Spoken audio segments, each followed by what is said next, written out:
যেতে নাহি দিব হয়, তবু যেতে দিতে হয়, তবু চলে যায়। এক মহাপ্রয়াণের অনন্তকালের পথে যাত্রা শুরু। গোটা বাংলাদেশ সেই বিদায়ে সামিল।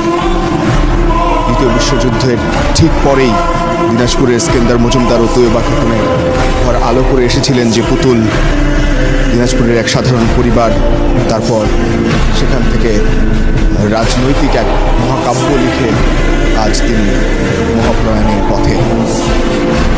1960 সালে তৎকালীন সেনা কর্মকর্তা জিয়াউর রহমানের সঙ্গে দীর্ঘ 2 দশক তিনি ছিলেন কেবল একজন স্ত্রী, একজন মা, একজন গৃহবধূ। রাজনীতি ছিল দূরের শব্দ।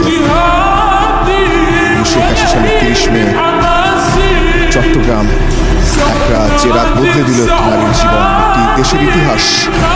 রাষ্ট্রপতি জিয়াউর রহমান শহীদ হলেন, স্বামী হারালেন, দেশ হারালো তার নেতা। সেদিন শোক শুধু ব্যক্তিগত ছিল না, তা হয়ে উঠেছিল রাজনৈতিক। এবং তারপর 1982 সাল বিএনপির ভাইস চেয়ারম্যান, 1984 সালে দলের চেয়ারপারসন, একজন গৃহবধূ থাকলেন রাজনীতি। যেতে নাহি দিব হয়, তবু যেতে দিতে হয়, তবু চলে যায়। এক মহাপ্রয়াণের অনন্তকালের পথে যাত্রা শুরু। গোটা বাংলাদেশ সেই বিদায়ে সামিল।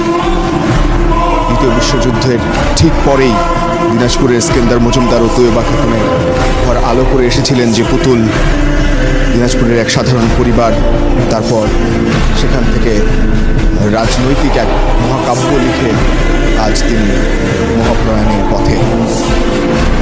1960 সালে তৎকালীন